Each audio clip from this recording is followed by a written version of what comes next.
Assalamualaikum warahmatullahi wabarakatuh. Perkenalkan, nama saya Erna, calon guru penggerak angkatan 11. Dalam melaksanakan kegiatan pendidikan guru penggerak angkatan 11 ini, saya didampingi oleh Bapak Denny Permana sebagai fasilitator saya dan Ibu Endah Sriwardayani sebagai pengajar praktik.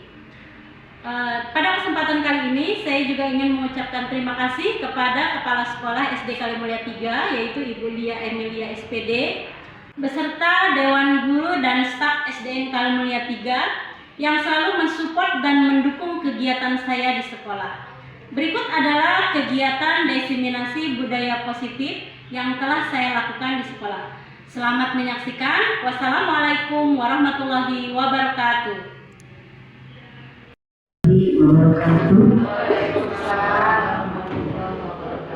Alhamdulillahirrahmanirrahim wa bihi nasta'in ala umuri dunya waddin wassalatu wassalamu ala sayyidina Muhammad wa ala alihi amma ba'du. Yang terhormat Ibu Kepala Sekolah SDN Kalimulia 3 Ibu Lia Emilia SPD, yang saya hormati rekan-rekan guru SDN Kalimulia 3. Puji serta syukur pada kita panjatkan kehadirat Allah Subhanahu wa Ta'ala, yang mana pada pagi menjelang siang ini kita masih diberi sehat sehingga kita masih bisa melaksanakan tugas kita sehari-hari di SDN Kalimulia 3. Salawat serta salam semoga tercurahkan kepada junjungan baginda Nabi besar Muhammad SAW, kepada keluarganya, pada umat, pada sahabatnya serta kita selaku umatnya. Mudah-mudahan kita semua mendapatkan syafaat di yaumil akhir nanti. Amin ya robbal alamin. Baiklah, berkumpulnya kita di sini pada hari ini yaitu pada kegiatan diseminasi budaya positif yang akan disampaikan oleh Bu Erna dalam program kegiatan guru penggerak, ya. Namun pada hari ini susunan acara yaitu pembukaan, yang kedua sambutan kepala sekolah, yang ketiga pemaparan dari Bu Erna yaitu tentang diseminasi budaya positif di sekolah dan kombel sekolah SDN Kalimulia 3, yang terakhir adalah doa. Marilah acara ini kita buka dengan pembacaan basmalah. Semoga acara ini berjalan dari awal sampai akhir tanpa ada halangan apapun. Bismillahirrahmanirrahim. Meningkat acara selanjutnya yaitu sambutan Ibu Kepala Sekolah kepada Ibu Lia Emilia SPD. Kami persilahkan dengan segala hormat. Terima kasih Bu Ros atas waktu dan kesempatannya. Assalamualaikum warahmatullahi wabarakatuh. Semangat pagi Bapak Ibu. Pagi. Meskipun sudah menjelang siang, semangatnya harus tetap semangat pagi. Alhamdulillahirabbil alamin, wassalatu wassalamu ala asrofil anbiya'i wal mursalin sayyidina Muhammadin wa ala alihi wa sahbihi ajma'in. Amma ba'du. Rabbi shrah li sadri wa yassir li amri wahlul 'uqdatam min lisani yafqahu qawli. Yang saya hormati Ibu Erna SPD, calon guru penggerak angkatan 11 Kota Depok. Yang saya hormati rekan-rekan Bapak Ibu guru SDN Kalimulia 3 yang insya Allah semua dalam keadaan sehat walafiat. Puji syukur kita panjatkan kehadirat Allah Subhanahu wa Ta'ala, yang mana kita masih diberikan nikmat dan karunia-Nya sehingga pada hari ini kita bisa berkumpul di sini dalam kegiatan diseminasi budaya positif di sekolah dan kombel sekolah SDN Kalimulia 3. Salawat serta salam semoga senantiasa tercurah kepada junjungan kita Nabi besar Muhammad Sallallahu Alaihi Wasallam. Semoga kita mendapatkan syafaatnya di yaumil akhir nanti. Amin ya robbal alamin. Pertama-tama saya ucapkan terima kasih kepada Bapak Ibu guru yang pada kesempatan hari ini dapat berkumpul di ruangan ini untuk menyimak dan mengikuti kegiatan diseminasi disiplin positif di sekolah oleh CGP kita. Di sini saya sebagai kepala sekolah sangat mendukung penuh kegiatan pendidikan guru penggerak. Karena banyak sekali ilmu baru yang akan kita dapatkan pada PGP ini Kebetulan Bu Erna ini sudah memiliki kesempatan untuk belajar terlebih dahulu daripada rekan-rekan sekalian ya. Oleh karena itu beliau di sini akan sedikit berbagi dan menularkan ilmu atau hal-hal positif yang telah diketahuinya kepada kita semua. Bicara tentang budaya positif di sekolah tentu menjadi sebuah impian setiap sekolah. Pertanyaan besarnya adalah, apakah mungkin kita bisa menerapkan budaya positif di sekolah? Jawabannya tergantung dari mindset dan paradigma guru-gurunya terlebih dahulu. Karena guru adalah tauladan, seperti kata Ki Hajar Dewantara, Ingarso Sungkolodo, Ingmadia Mangunkarso, Tuturi Handayani.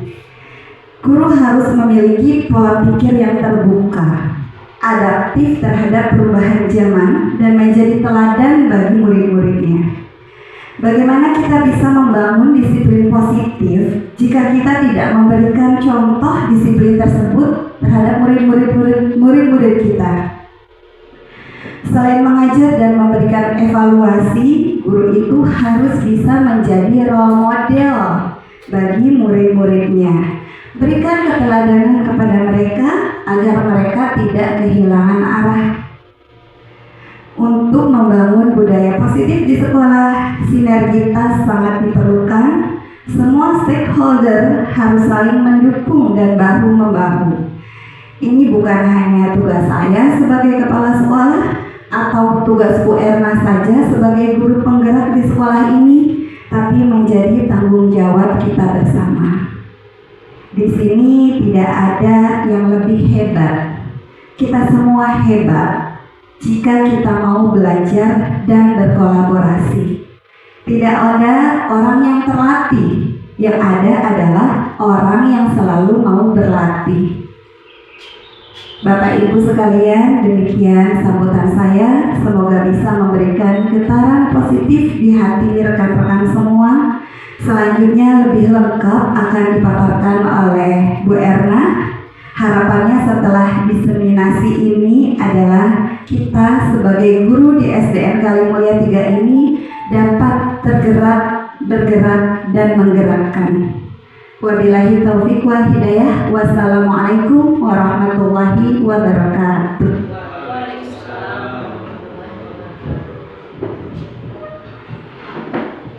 Terima kasih, dan demikian sambutan dari Ibu Kepala Sekolah SDN Kalimulya 3. Acara selanjutnya yaitu pemaparan materi dari Bu Erna, yaitu tentang diseminasi budaya positif di sekolah dan kompel sekolah di SDN Kalimulya 3. Kepada beliau kami persilakan.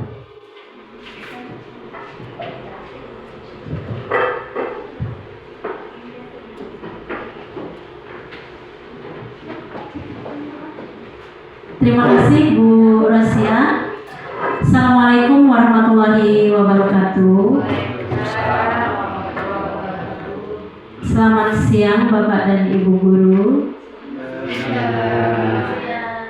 Sebelumnya saya mengucapkan terima kasih atas Bapak dan Ibu guru yang sudah mau meluangkan waktunya mengikuti acara diseminasi saya. Terima kasih juga saya ucapkan kepada Ibu Kepala Sekolah SDN Kalimulya 3, Ibu Lia Emilia, yang selalu mensupport saya di dalam menjalankan tugas saya mengikuti pendidikan guru penggerak, terutama tentang tagihan-tagihan tugas. Nah, salah satu di antaranya adalah saya harus menyampaikan informasi tentang budaya positif.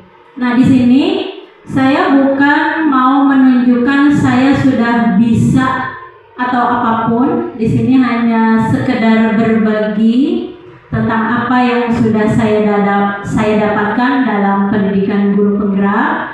Mudah-mudahan ada sedikit ilmu yang bisa Bapak Ibu ambil, mudah-mudahan ya. Saya juga masih tahap belajar, Karena di pendidikan guru penggerak ini yang saya rasakan ada banyak sekali manfaatnya untuk saya, dan merupakan sudah menjadi tugas saya sharing informasi dari apa yang sudah saya dapatkan. Sekali lagi saya ucapkan terima kasih untuk Bapak dan Ibu guru sudah bersedia meluangkan waktunya di acara hari ini.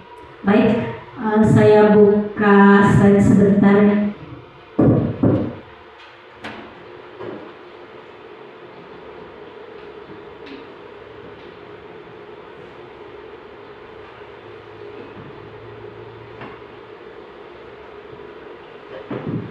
Nah, diseminasi hari ini mengenai budaya positif. Kenapa budaya positif? Karena memang ada kebajikan, nilai-nilai kebajikan yang ingin kita tanamkan kepada siswa-siswa kita di sekolah. Nah, bagaimana menanamkan budaya positif di sekolah? Nah, ini ada tahapannya. Ada hal-hal yang perlu kita pahami dulu. Nah, konsep inti budaya positif ada 8 materi yang hari ini akan saya sampaikan. Yang pertama tentang perubahan paradigma belajar. Kedua, disiplin positif. 3, nilai-nilai kebajikan. 4, kebutuhan dasar manusia. 5, motivasi perilaku manusia. 6, posisi kontrol guru, keyakinan kelas, dan segitiga restitusi. Ini adalah 8 materi yang insya Allah hari ini akan saya sampaikan semua. Nah, yang pertama, pembelajaran dengan paradigma baru. Apa itu pembelajaran dengan paradigma baru? Bahwa pembelajaran yang dirancang berdasarkan pembelajaran berdiferensiasi, sehingga para peserta didik belajar sesuai dengan kebutuhannya berdasarkan tahap perkembangan sesuai dengan teori psikologi modern untuk mewujudkan profil pelajar Pancasila. Nah, sedangkan profil pelajar Pancasila sendiri yang sudah kita pahami, ini ada 6 dimensi. Masih ingat Bapak Ibu 6 dimensi dari profil pelajar Pancasila? Apa saja? Beriman dan bertakwa. Kemudian beriman dan bertakwa, berkebinekaan global, mandiri, gotong royong, bernalar kritis, dan kreatif. Nah, ini adalah 6 dimensi profil pelajar Pancasila yang harus selalu kita upayakan, kita tanamkan kepada putra-putri kita di sekolah, ya, dalam pembentukan karakternya. Kenapa harus profil pelajar Pancasila? Ini sesuai dengan filosofi Ki Hajar Dewantara, ya, Bapak Pendidikan Nasional kita. Di modul 1 saya belajar tentang filosofi Ki Hajar Dewantara. Kalau saya ambil intisari dari filosofi Ki Hajar Dewantara yang saya ingat dan mengena sekali, ini 6 poin. Yang pertama, bermain sebagai kodrat anak. Jadi kalau di sekolah dasar, biarkan anak-anak bermain karena memang itu kodratnya. Bahkan kita coba tanamkan dengan bermain itu mereka bisa belajar. Tapi garis bawahi, jangan gunakan kalimat bermain sambil belajar. Itu kayaknya masih belum pas. Jadi kita ganti bahasanya biar lebih bermakna. Jadi belajar dari bermain, jangan bermain sambil belajar. Jadi belajarnya nggak serius. Jadi kita ganti konsepnya, belajar dari bermain. Dari permainan yang kita buat di sekolah, anak itu bisa belajar cara bekerja sama dengan temannya. Kalau di bidang olahraga mungkin bermainnya itu dia bisa saling menghargai, sportivitas di situ, ya. Kemudian pendidikan yang berpihak pada anak atau berpihak pada murid. Pendidikan yang berpihak pada murid itu yang bagaimana? Jadi kita harus mengetahui kebutuhan anak itu seperti apa, pembelajaran seperti apa yang diinginkan oleh murid-murid kita. Karena setiap anak kebutuhannya itu berbeda-beda. Ada anak yang memang belajarnya itu dia kinestetik ya, dibanding disuruh ngedengerin ceramah gurunya aja dia nggak mau, bete. Ada yang dia bisa belajarnya dengan berdiskusi, dengan praktek-praktek. Nah, itu yang dikatakan sebagai pendidikan yang berpihak pada murid. Kita mengajarkan atau memberikan pembelajaran sesuai dengan kebutuhan anak. Yang ketiga, anak bukan kertas kosong. Kalau teori yang lama mengatakan bahwa anak itu adalah kertas kosong, jadi terserah orang tuanya atau guru mau menuliskan apa di atas kertas kosong itu. Nah, teori seperti ini sudah mulai ditinggalkan oleh para teknokrat dan cendekiawan pendidikan, karena sejatinya anak itu mulai dari lahir dia sudah membawa potensinya sendiri sejak lahir. Tugas kita sebagai guru menggali potensi yang ada di dalam diri anak tersebut. Itu. Jadi paradigma yang mengatakan anak bukan kertas kosong itu harus kita bergeser, atau ada juga yang mengatakan anak itu kertas yang sudah ada tulisan-tulisannya tapi masih abstrak. Nah, tugas kita menebalkan dari karakter itu. Yang baik kita tebalkan, yang kurang baik kita samarkan, ya. Yang keempat, pentingnya budi pekerti. Jadi tidak hanya pengetahuannya saja yang kita berikan atau kita kembangkan di sekolah, tapi budi pekerti. Nah, budi pekerti, dua kata, budi dan pekerti. Budi itu kalau berdasarkan susunan bahasa atau susunan kata, budi itu berasal dari pemikiran, ide-ide, gagasan, rasa, ya. Pekerti artinya tenaga. Jadi budi pekerti itu hasil pemikiran, ide-ide, gagasan, olah rasa yang dituangkan menjadi sebuah tenaga atau tindakan. Nah, ketika terlihat dalam sebuah tindakan, kita akan melihat itu baik atau buruk. Nah, itu budi pekerti. Yang terakhir, ini yang sangat mengena sekali kalau saya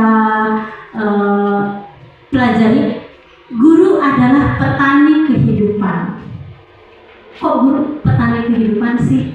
Maksudnya gini, guru adalah petani kehidupan. Kita diibaratkan sebagai petani. Kalau dianalogikan dengan petani yang sungguhan, petani itu kan nanam bibit, ya. Si petani misalkan petani jagung, dia punya bibit unggul jagung. Nah, bibit jagung atau bibit unggul jagung itu dia udah tahu bibit jagungnya itu unggul. Ketika dia tanam di lahan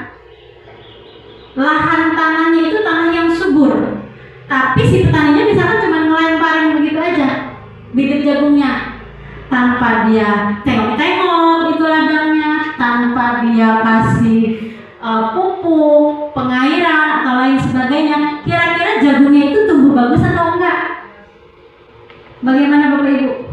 Petani ini mau nanam jagung, petani jagung, bibitnya udah bagus, tapi nanamnya cuma dilempar begitu aja bibitnya, nggak ditengok-tengok, kira-kira gimana tumbuhnya? Iya, mungkin tumbuh, tapi hasilnya kurang bagus. Padahal bibitnya udah bagus, bibit unggul. Kalau yang sekarang ada tuh bibit jagung yang bertongkol dua gitu ya, satu pohon ada dua bonggol. Nah, itu kalau nggak dipelihara, sampah-sampahnya, rumputnya nggak dicabutin, ya hasilnya nggak akan terlihat bagus. Itu kalau diibaratkan kita sebagai pendidik, petani kehidupannya itu anak punya potensi, tapi kalau kita tidak tuntun, tidak bimbing, potensi yang ada di diri anak itu terlihat enggak? Anak nemuin enggak jati dirinya, potensi yang ada dalam dirinya? Tidak. Analogi yang kedua, petani punya bibit jagung, jagungnya biasa aja, ya, bibit jagungnya biasa aja, bukan yang unggulan. Tanahnya bagus, tapi bibitnya biasa aja nih. Ditanam sama petani itu karena memang cuma punya bibitnya itu, ya.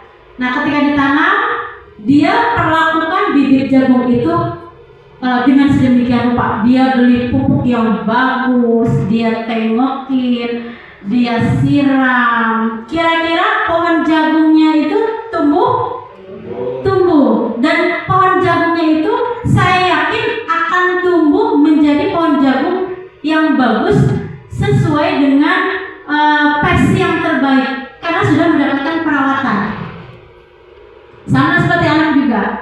mungkin belum kelihatan potensinya, atau dia belum tidak punya potensi yang mencolok. Tapi ketika kita berikan tuntunan, bimbingan, arahan, insya Allah anak pun akan muncul sebagai potensi dengan versinya yang terbaik.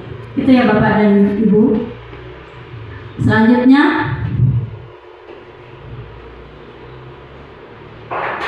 nah ini coba lakukan. Saya minta tolong 2 orang, 4 orang deh, berdua. Maju ke depan, siapa yang bersedia?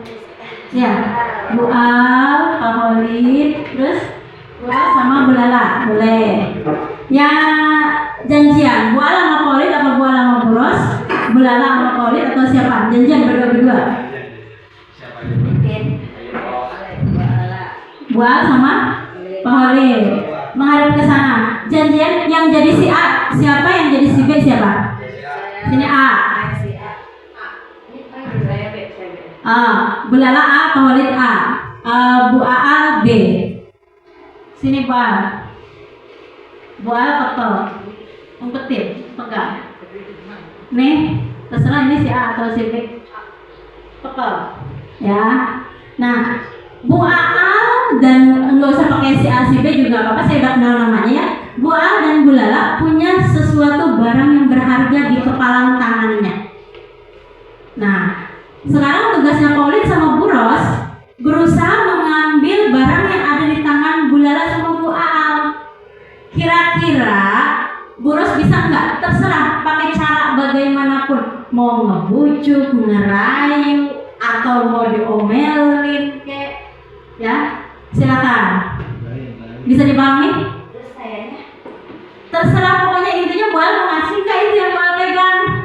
Ini mau dimilikin sama Holid. Kalau kita nggak ngasih, tapi dia harus. Kalau nggak dikasih ya punya Bu Ros, punya Bu Lala gitu. Intinya saya mau lihat Bu Lala bagaimana, Bu Al bagaimana, atau punya pemikiran lain, dibuka aja ada perjanjian tersendiri, silakan. Kita mulai ya. Menghadapnya ke sana. Saya dulu. Barengan aja nggak apa-apa. Sini Bu. Buat bisa ngitung nggak, Mbak? Bisa. Siap ya. Oke. Gitu. Siap. 1, 2, 3. Silakan diambil. Ini begini. Gitu. Maju bisa, nanti ngomongnya bisa. Satu. Enggak, udah tahu. Barangnya udah tahu, silakan tinggal di. Ini gimana dulu ya? Tadi kan bisa ngitung, nggak bisa. Terus lihat aja bisa. Gitu kan, bisa kan? Hitung kan Iya, begini. gitu. Ini kalau main-main. Nah, sekarang.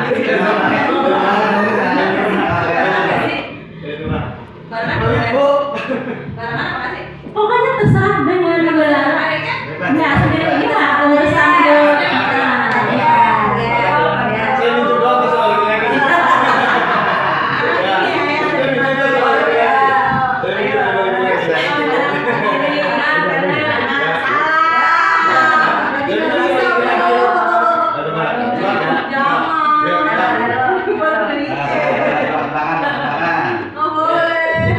Ya, waktunya 2 detik lagi.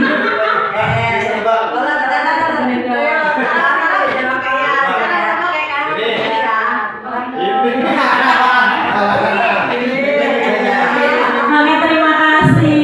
Berhasil nggak Bu Ros? Nggak berhasil, Bu. Berhasil nggak? Berhasil. Ini berarti milik Pak Holid atau Bu Al? Milik Pak Holid. Yang ini milik Bu Lala apa? Berarti milik Bu Lala. Oke, silakan kembali dulu. Oke, di Bu Al sama Pak Holid udah ada kesepakatan sendiri ya. Nah, inti dari permainannya ini apa? Apakah tadi Bu Al mengizinkan tangannya dibuka sama Pak Holid? Awalnya tidak, tapi kemudian nggak tega diizinkan. Itu karena di hati Bu Al nggak tega nih, akhirnya dibuka aja. Nah, kalau kayak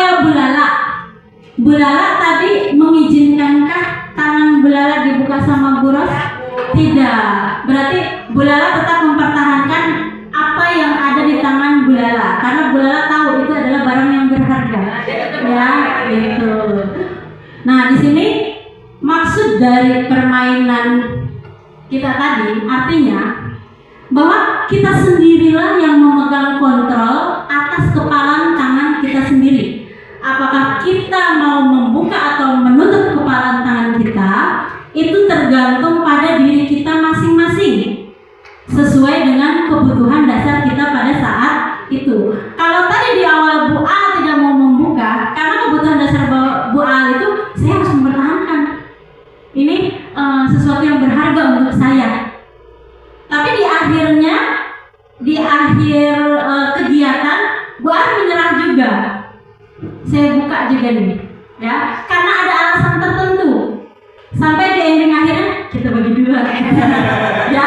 Nah itu kan alasan, ya. Kebutuhan dasar lain mungkin yang ada di pikiran Bu A, bisnis nih, barengan aja masih bisa dibagi dua. Nah itu mungkin pertimbangan Bu A. Jadi intinya yang memegang kontrol pada diri kita sendiri itu kita, bukan orang lain. Sama anak juga. Ketika kita mendisiplinkan anak, mungkin pada saat itu anak mengizinkan dirinya dikontrol oleh guru. Tapi kan ada beberapa anak yang kita disiplinkan, kita atur. Kalau dia tidak mau mengizinkan kita mengontrolnya, bisa nggak? Contohnya kayak Jill, ya. Tahu Jill? Iya, Mas tidak kenal. Dia kalau memang dia belum mau diam, belum mau dikontrol, mau dapat ucapan mau dipegang 2 guru, 3 guru, nggak bisa. Tapi ketika jiwanya atau dirinya mengizinkan dirinya dikontrol, dia akan mendisiplinkan dirinya. Nah ini miskonsepsi tentang teori kontrol. Miskonsepsi itu apa? Teori yang salah atau pemikiran yang salah. Ilusi bahwa ini berdasarkan Toll, ya. Dr. William Glasser meluruskan beberapa miskonsepsi tentang teori kontrol. Kita pernah berpikir bahwa guru itu bisa mengontrol murid, padahal itu cuma ilusi, tidak bisa. Tadi yang saya bilang, kita tidak bisa mengontrol murid karena manusia itu manusia yang merdeka. Mungkin pada saat itu ketika kita kontrol, kita disiplinkan, kita posisikan anak itu biar diem, jadi kayak di kelas. Kita kondisikan anak rapi, tertib. Ya pada saat itu mungkin keluar dari pintu udah wah ramai lagi kelasnya, ya. Ilusi bahwa semua penguatan positif efektif dan bermanfaat belum tentu, ya. Penguatan positif atau bujukan itu bentuk kontrol, ya. Pada saat itu bisa dibujuk, mungkin di waktu yang lain murid tersebut akan mengulangi tindakan yang salah lagi, kayak buang sampah. Kita kontrol nih, ngawasin, iya buang sampah di tempat ini, pilihan sampahnya untuk botol misalnya. Tapi kenyataannya kecolongan juga, ada yang buang bekas plastik es cekek itu. Yang ketiga, ilusi bahwa kritik dapat membuat orang merasa bersalah, dapat menguatkan karakter. Itu juga teori yang salah. Ilusi bahwa orang dewasa memiliki hak untuk memaksa. Tentang dewasa dia ngatur semaunya. Itu tidak.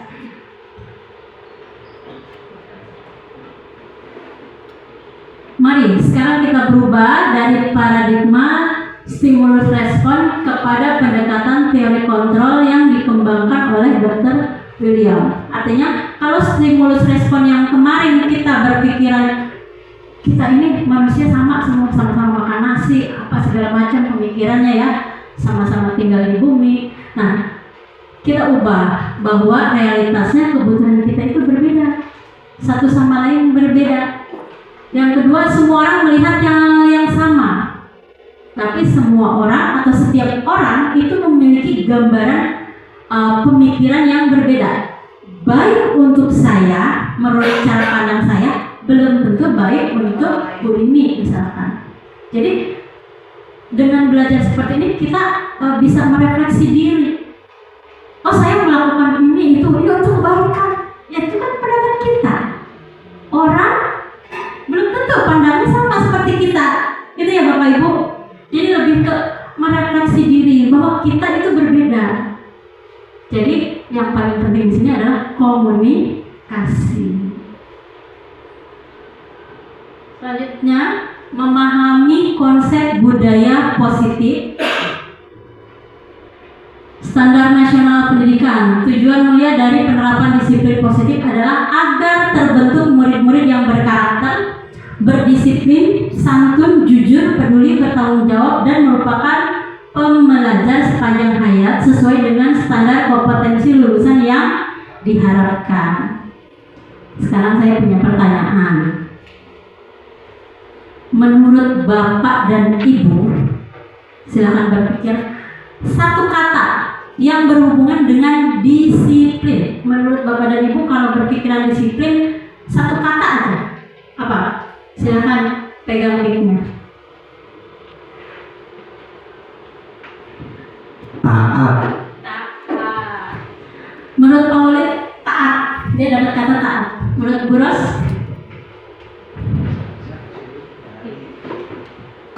Tertib. Bu Rini mengatakan tertib. Bu Ros? Yang lain?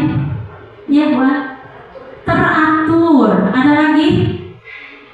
Disiplin menurut Paulus taat. Menurut Bu Rini rapi, tertib, teratur. Ya Pak Haji? Sesuai aturan. Miss Lisa? Konsisten. Betul sekali. Semua jawaban Bapak dan Ibu betul. Ya, betul sekali.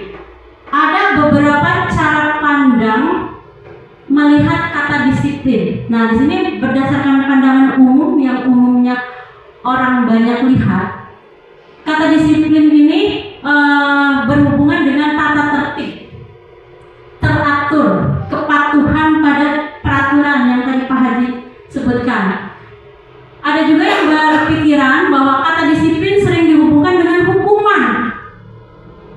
Pakai helm, kalau nggak pakai helm kena tilang, benar nggak? Ya kan? Bawa STNK, motor harus bayar pajak. Nah itu kata disiplin itu sebetulnya untuk mendisiplinkan. Tujuan aparat pemerintah kita mendisiplinkan, tapi orang menghubungkannya dengan hukuman, ya. Padahal berbeda. Karena belajar tentang disiplin positif tidak harus dengan memberikan hukuman. Justru memberikan hukuman itu hanya sebagai alternatif terakhir saja. Kalau perlu hukuman tidak diberikan. Yang ketiga, dalam budaya kita, makna kata disiplin sesuatu yang dilakukan seseorang pada orang lain untuk mendapatkan kepatuhan. Kita cenderung menghubungkan kata disiplin dengan ketidaknyamanan. Ya. Pagi harus ada kegiatan salam sambut. Ini saya merefleksi diri sendiri ya. Ketika piket harus ada salam sambut, ada rasa tidak nyaman memang, terutama kayak saya yang rumahnya jauh, ya. Itu tapi kan untuk mendisiplinkan kita, guru-guru, ya, karena untuk memperlakukan budaya positif di sekolah. Tapi masih ada perasaan tidak nyaman kadang-kadang, ya.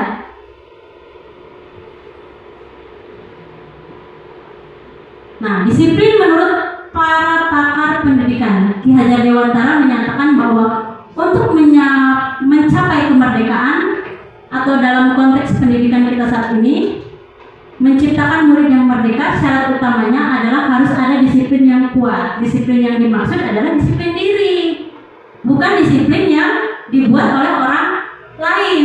Jadi disiplin yang dimaksud sama Ki Hajar Dewantara atau yang dimaksud oleh Kak Hadir ini ada disiplin yang muncul dari dalam diri, kesadaran dari diri kita sendiri. Itu yang bagus, yang nantinya menjadi budaya positif, bukan merupakan disiplin dari faktor eksternal.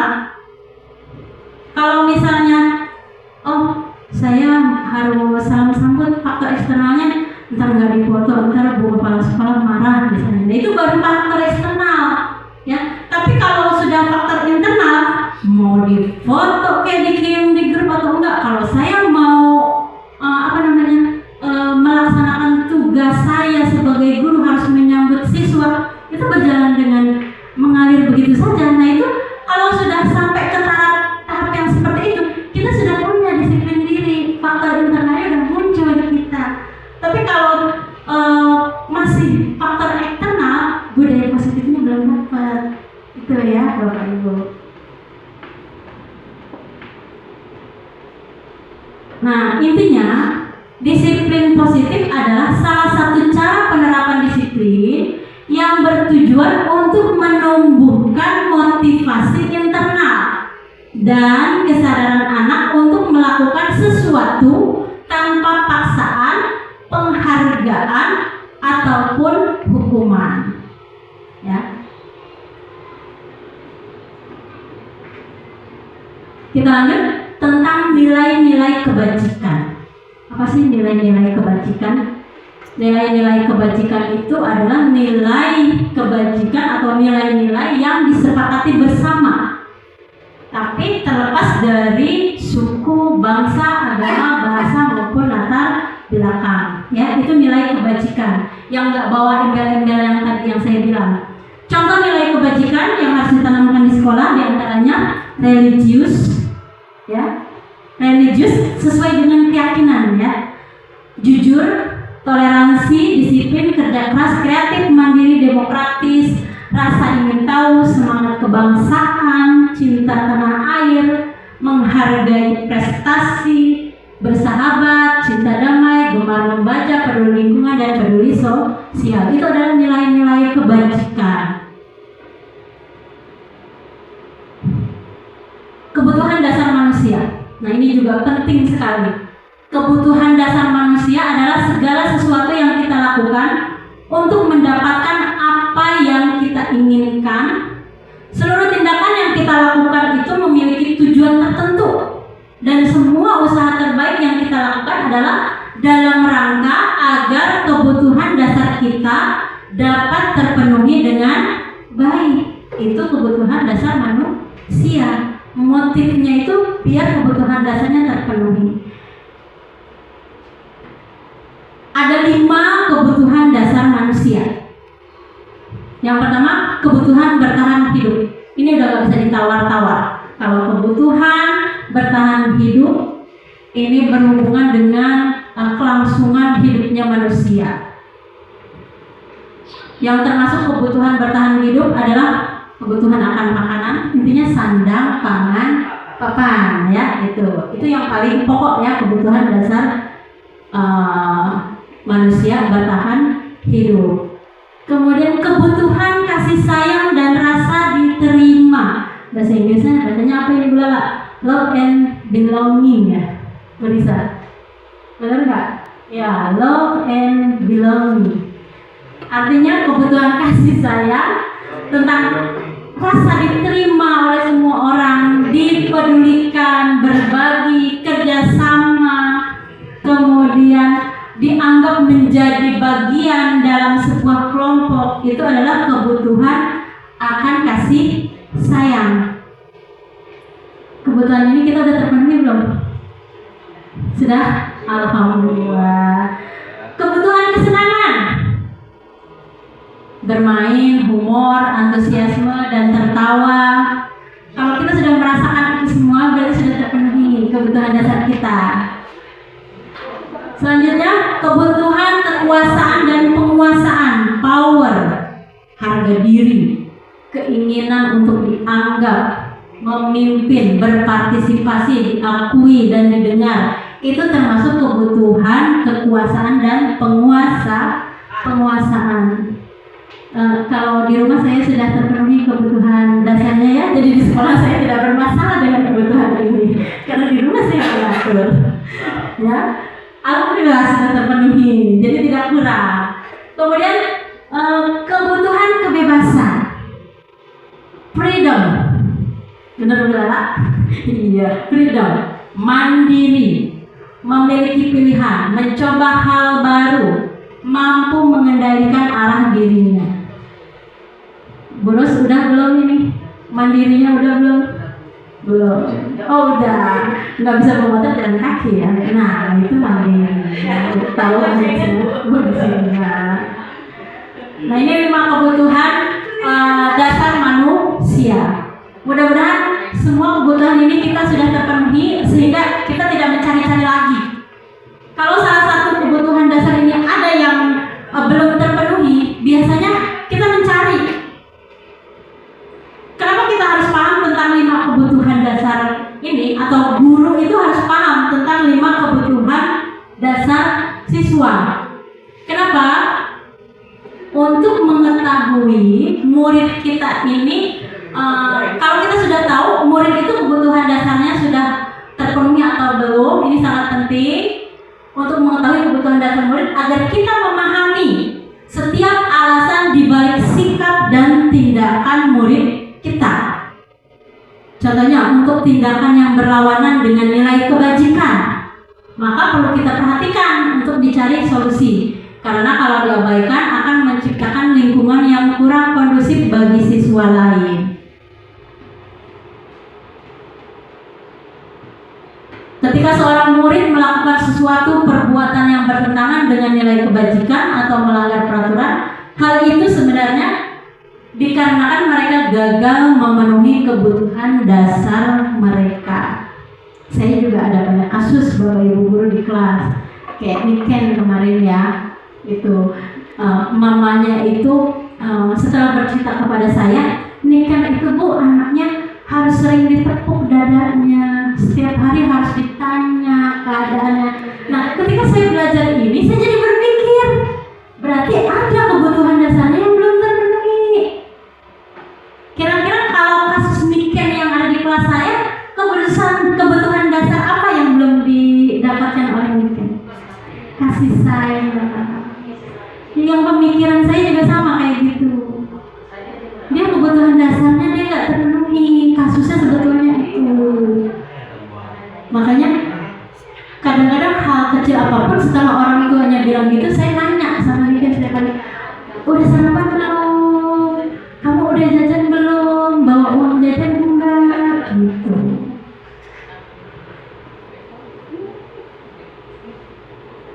Kalau Pak Angga kebutuhan dasarnya sudah terpenuhi. Pak Angga kurang kasih sayang, bentar lagi dia dipenuhi dengan kasih sayang. Kalau kebutuhan dasar kasih sayang Pak Angga sudah terpenuhi, dia akan mendapatkan kesenangan.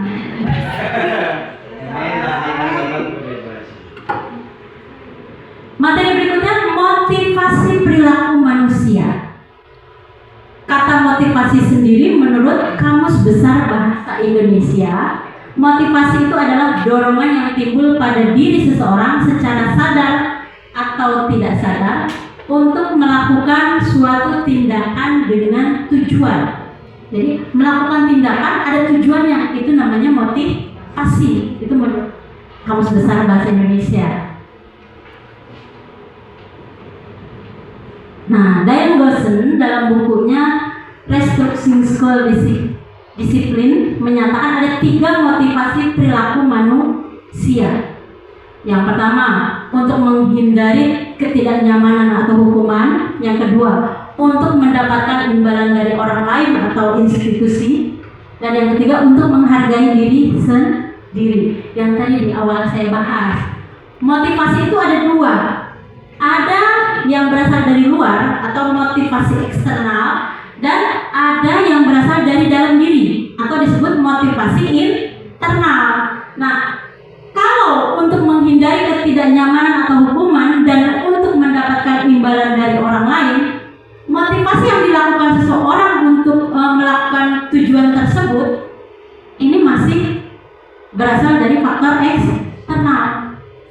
Yang dapat 100 dapat bintang 1, dikumpulkan di akhir bulan, bintangnya dapat berapa, nanti dapat coklat dari bu guru. Terpaculah itu anak, tapi motivasinya masih eksternal, ya, belum berasal dari dirinya sendiri. Padahal kalau dia motivasinya di yang ketiga dapat 100, karena saya sadar saya mampu melakukannya, saya bisa dapat nilai 100, saya bisa menguasai pelajaran itu untuk mendapatkan 100. Jadi mau dapat bintang kek, mau enggak kek, nggak ada urusan. Yang penting saya harus bisa mengerjakan ini. Saya senang kalau dapat 100 kalau saya mampu mengerjakan soal-soal dari guru. Nah, itu udah motivasi internal. Nah, tujuan disiplin yang seperti itulah yang kita harapkan. Motivasi yang seperti itulah yang bisa dikatakan bahwa tujuan disiplin positifnya sudah tercapai. Terus berarti nggak boleh dong kalau yang poin 1 sama 2. Bukan tidak boleh, silakan diperbolehkan. Cuma di sini yang mau saya gambarkan, rating tertingginya itu di poin yang ketiga. Kalau mau dikatakan kita sukses dalam menerapkan disiplin ke anak. Tapi kalau masih mengiming-imingi anak dengan penghargaan atau dengan hukuman, misalnya kalau kamu tidak hadir jam 7 misalkan, nanti lari keliling lapangan, nah itu kan hukuman. Berarti dia datang lebih pagi biar nggak dihukum, lari sama Bu Erna misalnya. Itu motivasinya menghindari hukuman atau menghindari ketidaknyamanan. Itu masih faktor eksternal. Akhirnya memang disiplin, datangnya sebelum jam 7. Tapi motifnya itu masih eksternal, belum internal. Nah, konsep hukuman, konsekuensi, dan restitusi. 3 konsep ini. Ada konsep hukuman, bersifat tidak terencana, tiba-tiba, biasanya satu arah. Kalau konsep hukuman, itu biasanya yang ada di pikiran guru, dan guru yang memberikan. Murid dadakan taunya, ya, spontanitas. Murid sifatnya hanya menerima saja. Nah, itu konsep hukuman. Konsekuensi. Kalau konsekuensi ini sudah terencana atau sudah disepakati. Nih ya, kalau yang 3 kali tidak piket, nanti suruh bersihin WC. Catat ya ketua kelas, misalnya gitu. Nah, itu konsekuensi karena murid sebelumnya sudah diberitahu. Tapi kalau misalnya belum dikasih tahu terus tahu ujuk-ujuk bersihin WC, nah itu udah hukuman. Ya.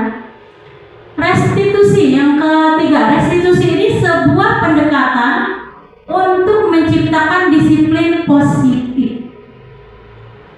Restitusi adalah proses menciptakan kondisi bagi murid untuk memperbaiki kesalahan mereka, sehingga mereka bisa kembali pada kelompok mereka dengan karakter yang lebih kuat. Ini sudah berdasarkan penelitian dosen, ya.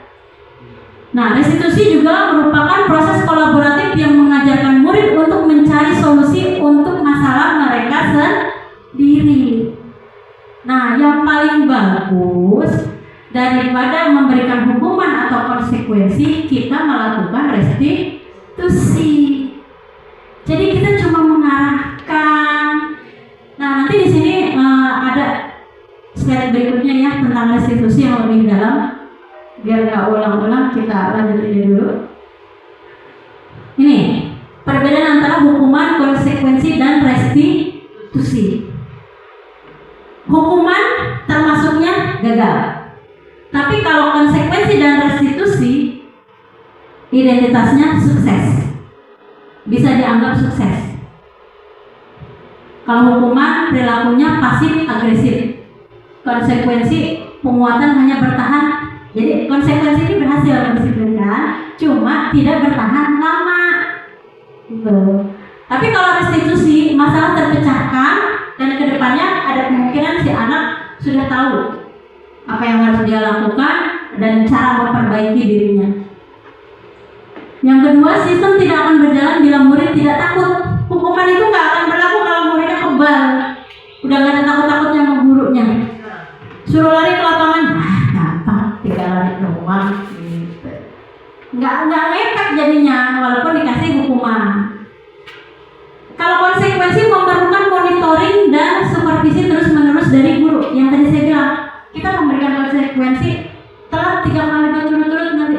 Ya, berarti kita harus punya data berapa kali dia melanggarnya.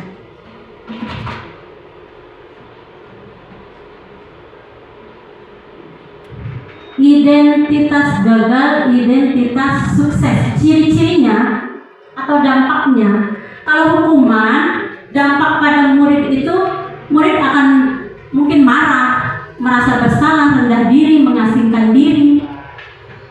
Dan hukuman itu biasanya hanya diberikan oleh guru. Kalau konsekuensi, anak kehilangan hak, waktu jeda seorang diri, ya. Memang masuk akal. Konsekuensi masuk akal karena dilengkapi dengan data-data terlebih dahulu, ya.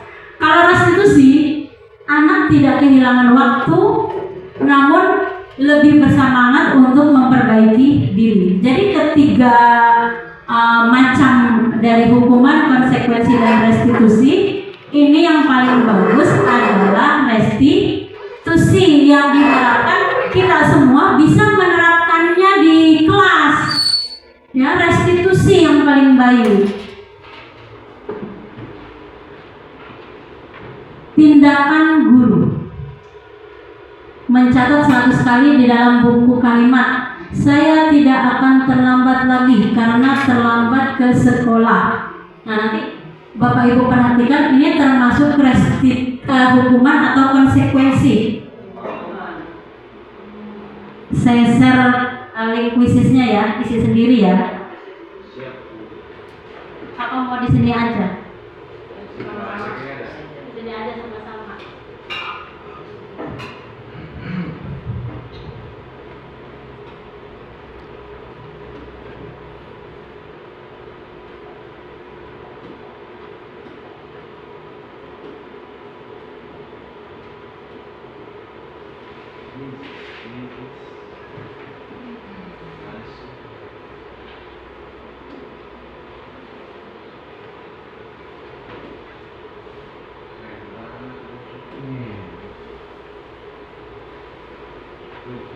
Lupa kan?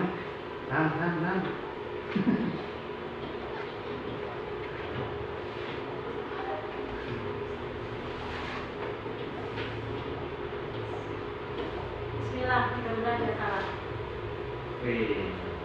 Tadi lupa.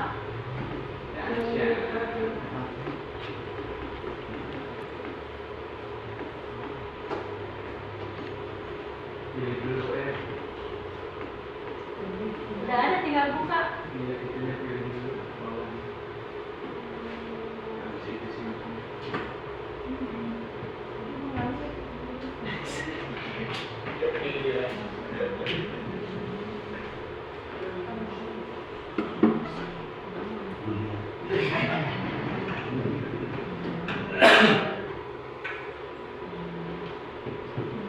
Nah ini sama-sama aja ya, kita lihatnya.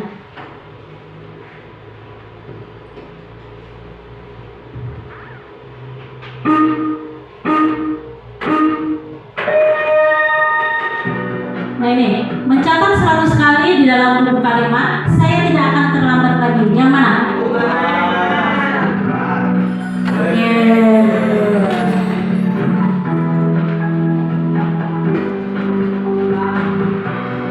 Lari mengelilingi lapangan basket 2 kali karena terlambat hadir di sekolah. Kita lihat. Salah, yang betul adalah hukuman. Lari mengelilingi lapangan basket 2 kali karena terlambat 10 menit untuk pelajaran PJOK. Konsekuensi. Kenapa konsekuensi? Karena masih ada toleransinya. Dia belajar olahraga. Murid diminta untuk tidak mengenakan sepatu seharian di sekolah karena tidak mengenakan sepatu hitam. Yang mana nih?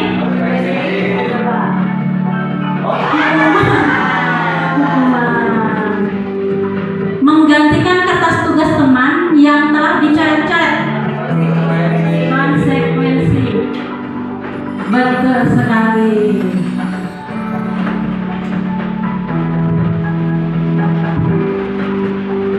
Murid diminta untuk push up 15 kali karena tidak menggunakan masker ke sekolah. Tuh. Membersihkan tumpahan air di meja tulis karena tersenggol pada saat belajar. Konsekuensi. Alhamdulillah, sudah bisa membedakan ya antara konsekuensi dan hukuman. Kita lanjut. Sini sudah terjawab. Selanjutnya, posisi kontrol guru. Nah, ini yang paling bagus. Posisi kontrol guru. Ada 5 posisi kontrol guru. Posisi kontrol itu artinya kita berperan di sekolah sebagai apa? Atau selama ini saya sudah sampai di posisi kontrol yang mana? Nah, posisi kontrol guru di sini ada 5. Sebagai penghukum, pembuat rasa bersalah, sebagai teman, sebagai pemantau, dan sebagai manajer. Kita bisa berefleksi, kira-kira saya ini nyampainya di mana? Ya. Bedanya emang di mana? kalau posisi kontrol ini. Nah, kalau saya pribadi, dulu 2000 saya mulai mengajar 2002 di SMP. Saya ngajar di SMP. Karena masih waktu itu masih gadis ya, jadi kelihatannya kan sama gedenya ya kalau sama anak SMP. Nah, cara saya mengajar mendisiplinkan anak itu keras, sampai dijulukin guru tergalak. Itu karena memang tampangnya juga jutek gitu. Belum ngomel aja anak udah takutan. Nah, ini penjelasannya. Kalau posisi kontrol kita berada di penghukum atau pembuat rasa bersalah, kita termasuk identitas yang gagal, ya, identitas gagal, karena kontrolnya dari luar. Kemudian teman atau pemantau, identitas dianggap berhasil, tapi kontrolnya masih eksternal, masih dari luar, dari faktor si gurunya masih. Nah, identitas berhasil atau sukses ini kalau kontrolnya sudah berasal dari dalam diri. Kalau kita sudah menerapkan sebagai manajer. Nah, kalau yang manajer ini, kalau kita sering menerapkan restitusi ketika menghadapi masalah anak. Nah, kalau tipe penghukum, kerjanya cuma ngomel, ya, ngasih hukuman, nyindir anak misalnya. Saya ngelakuin dulu, ya, karena kalau saya refleksi diri saya, pengalaman juga mempengaruhi.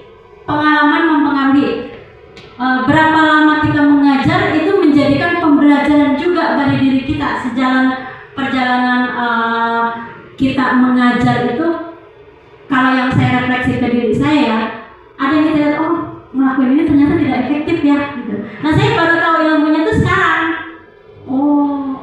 Nah, kalau di rating dari penghukum, pembuat rasa bersalah, dulu yang paling sering saya lakukan ini dua, penghukum dan pembuat rasa bersalah. Nah, ketika 2010 CPNS ini udah mulai ke sebagai teman, ya. Faktornya ada juga kenapa saya mengambil posisi sebagai teman. Saya ngajar di daerah kota kan, Sukabumi 9 waktu itu, yang orang tuanya kritik. Nah, saya mengubah cara mengajar saya. Kemudian pemantau. Kalau pemantau, ciri-cirinya guru itu mengontrol murid tapi ngumpulin data dulu. Data-data tentang siswanya itu guru punya catatan, bikin portofolio dari setiap siswanya. Ketika data-datanya udah lengkap, dipanggil anaknya, orang tuanya, ketika anak itu ada masalah baru dijembrengin. Nah, itu posisi pemantau. Jadi ketika dia melakukan kesalahan, guru mau ngasih hukuman atau mendisiplinkan dengan hal yang lain, mau dalam bentuk konsekuensi, dijembrengin dulu untuk kesalahan-kesalahan siswanya. Nah, itu kalau posisinya sampai pemantau, dilengkapi dengan data-data. Kalau teman, guru memberikan kenyamanan ke anak. Ada nggak dampak negatifnya? Ada. Murid itu jadi ketergantungan dan selalu atau gini, satu guru ini memposisikan sebagai teman. Ketika dia pindah kelas, guru itu nggak bisa atau tidak memposisikan seperti gurunya yang di bawah sebagai teman. Itu akan lihat dampaknya. Rasa tidak nyaman ke anaknya itu akan ada. Nah, hasilnya di sini, kalau penghukum, siswa akan menjadi pemberontak, menyalahkan orang lain, atau mungkin juga berbohong untuk menghindari hukuman, dendam sama gurunya. Membuat orang merasa bersalah. Kamu gak kesian apa sama ibu? Nah, itu kalau membuat rasa bersalah, itu kalimat itu yang kita ucapkan ke anak. Ibu udah capek-capek bikin ini. Ibu udah ngajarin kamu setiap hari, kamu kok gak ngerti-ngerti. Nah, itu pembuat rasa bersalah. Saya kayak gitu dulu. Kalau sama anak yang gak ngerti-ngerti, ya. Tapi sekarang insya Allah sudah mulai kembali di jalan yang benar. Nah, kalau yang bertindak sebagai teman, guru itu sering berkata, Ayo lakukan demi ibu ya. Masa kamu tidak mau? Kamu pasti bisa. Ayo ibu temenin ya. Ibu nggak akan ninggalin kamu. Nah itu sebagai teman posisikan. Kalau pemantau, dia lengkapi data-datanya dulu, kumpulin data-datanya dulu, baru dia kasih tahu. Habis itu kamu tahu kan peraturannya? Ini yang udah kamu langgar ini gitu ya. Nah yang terakhir identitas berhasil ketika kita memposisikan kontrol diri sebagai manajer. Apa yang kita yakini, kita bertanya sama anak, apa yang kita yakini, apa yang bisa kamu kerjakan untuk memperbaiki masalah ini. Jadi kita cuma memberikan pertanyaan-pertanyaan, solusinya dia sendiri yang mencari apa yang harus saya lakukan. Kita menuntun membimbing dia untuk memecahkan masalahnya dalam memperbaiki kesalahan. Keyakinan kelas, udah pada tahu ya Bapak Ibu? Keyakinan kelas pasti udah pada bikin ya? Iya, saya yang belum bikin, belum di print. Udah bikin tapi belum di print. Nah, keyakinan kelas ada 6 syaratnya di sini. Keyakinan kelas bersifat abstrak, artinya umum. Dibuat dalam pernyataan positif. Kata-katanya tidak boleh ada kata negatif. Sedikit saja agar mudah diingat oleh siswa. Yang keempat, berupa pernyataan universal. Pernyataan universal itu yang tidak terikat dengan agama, suku, bangsa, ras, atau golongan tertentu. Yang kelima, sesuai dengan kondisi kelas dan sekolah agar mudah diterapkan. Yang terakhir, semua warga sekolah atau kelas dilibatkan dalam pembuatan keyakinan kelas. Mudah-mudahan Bapak dan Ibu guru yang keyakinan kelasnya sudah jadi, ketika menyusunnya melibatkan siswa ya. Alhamdulillah. Kalau saya baru menerapkan kemarin. Nah, konsep keyakinan kelas.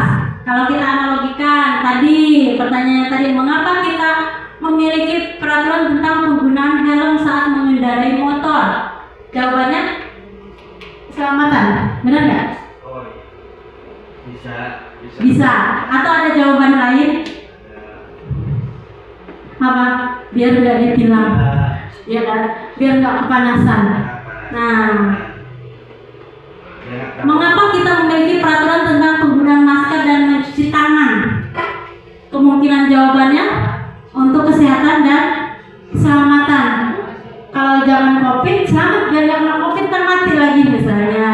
Kalau untuk kesehatan ya tangan itu kan banyak megang apapun dan pasti banyak penyakit. Nah, konsep dari keyakinan ini, kalau yang kita yakini itu benar-benar baik untuk diri kita sendiri, itu baru bisa dikatakan sebagai keyakinan.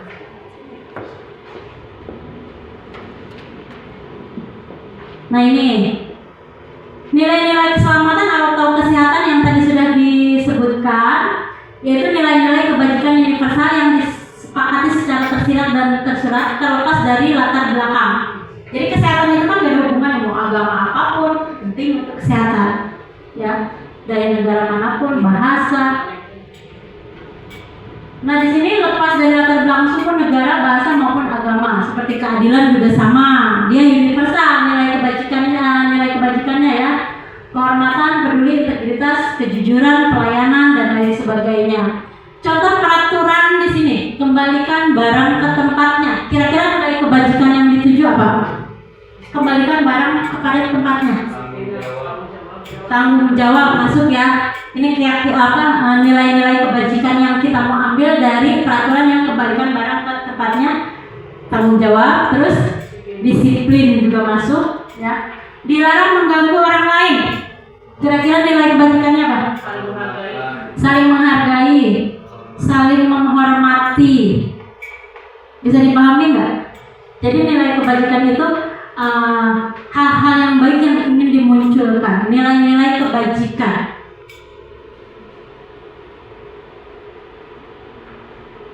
Mengapa keyakinan kelas? Mengapa tidak peraturan kelas saja?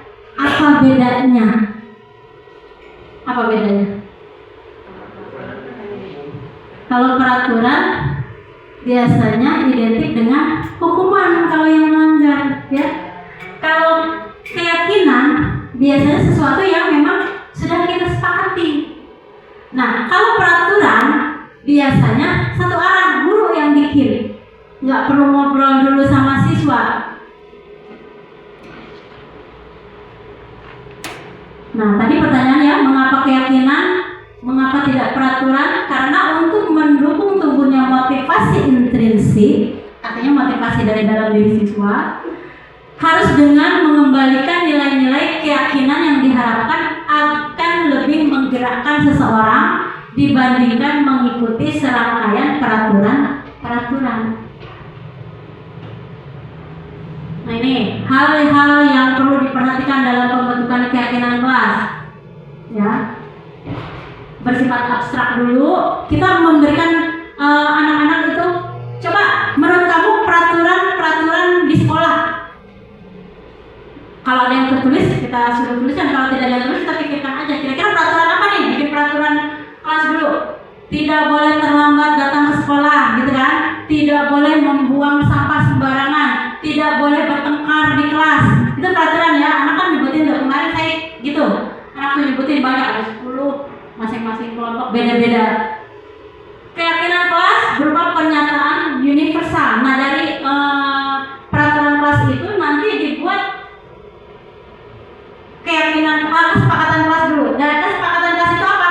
Tadi yang kata negatif ada kata tidaknya harus dirubah menjadi kata positif.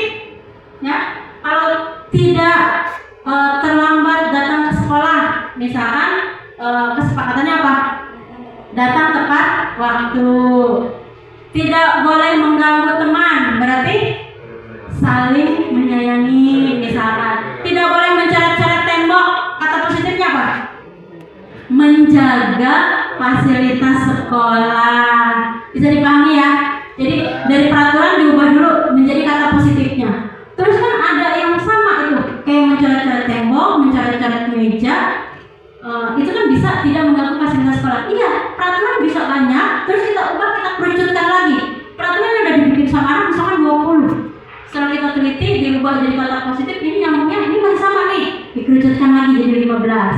Nah, dari 15 itu yang sudah jadi kata positif, kita teliti lagi. Nilai-nilai kebajikannya apa? Ya, nilai-nilai kebajikannya. Kan ada tanggung jawab kalau kayak tadi tidak menjaga atau tidak menjaga fasilitas sekolah, terusnya lagi melakukan piket sesuai jadwal, itu masuk ke nilai kebajikannya apa? Tanggung jawab. Nah, itu nilai-nilai kebajikan mengkerucut lagi dari peraturan yang 20 ke kesepakatan yang 15 ke nilai kebajikan sampai 8 atau 5 gitu. Baru diambil kesepakatan kelasnya, ambil yang intinya saja. Kalau yang sejenis kita satukan. Tuh. Nah, ini langkah-langkah membuat keyakinan kelas. Berdiskusi dulu dengan anak, memunculkan peraturan, mengubah peraturan menjadi kalimat yang lebih positif, menyarikan, tadi disarikan lagi peraturannya itu menjadi nilai-nilai kebajikan. Setelah itu berdiskusi, gambaran yang mau dicapai di kelas ini seperti apa sih? Pembelajaran seperti apa sih yang di ruang kelas ingin kita capai? Berdiskusi mengenai seluruh perannya dan meninjau. Jadi setiap keyakinan kelas yang udah kita buat itu jangan lupa ditinjau, ditindaklanjuti masih relevan atau tidak. Kalau tidak relevan boleh diganti. Proses tahapan segitiga restitusi ada 3. Yang pertama yang kita lakukan adalah menstabilkan identitas. Ketika menemukan anak yang bertengkar, kita bawa anak itu ke ruangan tertutup dulu, jangan di depan umum kalau mau melakukan restitusi. Walaupun anak itu lagi marah, kita rangkul dulu, kita ajak, kita kasih minum, atau intinya kita redam dulu. Nah, ketika dia masih emosi, kita berusaha stabilkan identitasnya.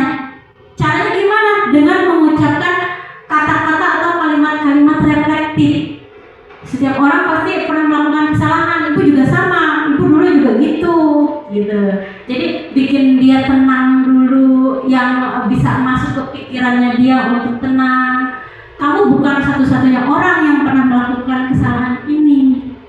Gitu. Nah, setelah identitasnya sudah stabil, kita baru tunjukkan validasi tindakan yang salah. Dan itu pun dia yang harus menemukan sendiri, saya salahnya di mana, gitu. Kita dengan memberikan pertanyaan-pertanyaan juga atau kata-kata juga. Kamu tentu punya alasan melakukan semua itu. Apa alasan kamu melakukan semua itu? Coba ceritakan sama Bu Guru. Artinya dia disuruh curhat nih. Ketika validasi tindakan salah, dia disuruh curhat ke kita. Ketika dia udah cerita, udah curhat, kita keluarkan lagi kata-kata menunjukkan yang tadi kamu lakukan itu salah dan harus diperbaiki. Tapi dengan kata-kata biar dia tahu kesalahannya di mana. Setelah itu baru arahkan biar dia menemukan solusi untuk memperbaiki kesalahan dia. Jadi semuanya dari siswa ini agak susah memang untuk menerapkan restitusi, perlu kepandaian mengelola kata. Jadi ilmu psikologis sih kalau saya bilang. Nah, ini tahapan contohnya. Langkah pertama, menstabilkan identitas, mengubah identitas anak dari yang gagal karena melakukan kesalahan menjadi orang yang sukses. Yang kedua, meyakinkan si anak dengan cara mengatakan kalimat-kalimat reflektif. Selanjutnya, validasi tindakan salah, pengakuan dan penerimaan perasaan serta tindakan siswa bahkan jika mereka telah melakukan kesalahan. Dia menyadari, menerima saya salah gitu, dan dia berusaha untuk bertanggung jawab untuk memperbaiki. Nah, ini langkah yang terakhir, menanyakan keyakinan. Ketika dia sudah tahu salah, kita tunjukkan keyakinan mana yang sudah dilanggar oleh dia. Nah, ini contoh yang terakhir. Keisha sering terlambat dalam ke sekolah sehingga Ini contoh penerapan segitiga restitusi. Keisha, ibu mendengar dan katanya Keisha dalam seminggu ini sudah terlambat ya. Coba diingat-ingat, dalam seminggu ini Keisha sudah berapa kali terlambat? Menurut Keisha, terlambat itu kesalahan juga.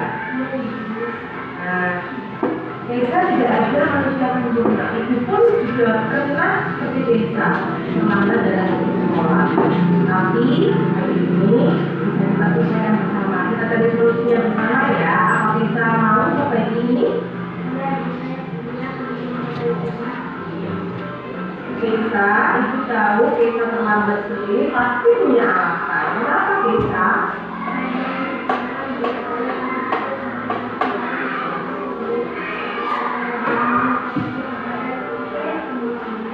Oh begitu. Jadi Keisha sudah tahu ya kesalahannya itu jadi karena Keisha maunya siang yang dulunya terlambat. Iya. Sekarang mari kita ingat-ingat. Keyakinan kelas yang kita sudah buat, keyakinan kelas apa yang paling utama di kelas kita? Bagus. Lalu datang terlambat itu apa sudah sesuai dengan keyakinan kelas kita? Nah, nanti Keisha sudah melanggar keyakinan kelas seperti apa sayang? Disiplin waktu, Ibu. Apakah disiplin waktu itu penting bagi Keisha? Penting, agar kita mengetahui waktu. Betul. Disiplin waktu itu kita untuk menghargai orang lain sekitar kita dan agar kita itu tidak menumpuk kerjaannya karena kita tinggal pelajaran.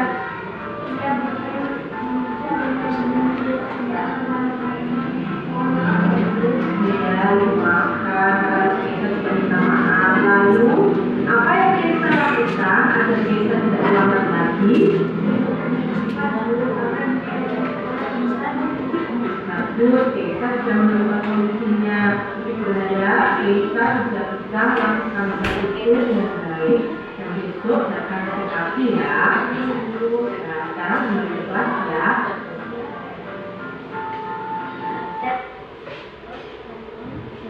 Oke, itu contoh penerapan segitiga restitusi. Bagaimana Bapak Ibu? Kira-kira bisa tidak kita melakukannya? Insya Allah pelan-pelan ya. Oke, selesai.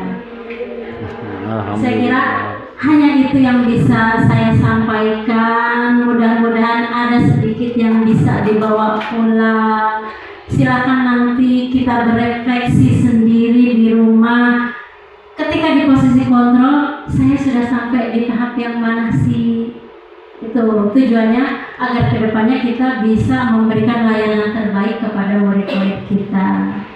Dari saya cukup sekian. Terima kasih atas waktunya. Billahi taufiq wal hidayah. Wassalamualaikum warahmatullahi wabarakatuh. Waalaikumsalam warahmatullahi wabarakatuh.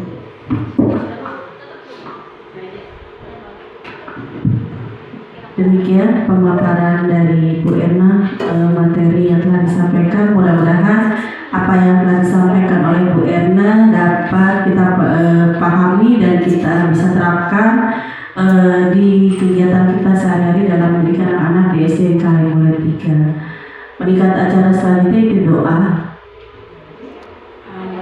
Marilah acara ini kita tutup dengan pembacaan Alhamdulillahirabbil alamin. Saya selaku pembicara mengucapkan mohon maaf apabila banyak kesalahan di sana sini. Kurang lebih mohon maaf. Billahi taufiq wal hidayah. Wassalamualaikum warahmatullahi wabarakatuh. Waalaikumsalam.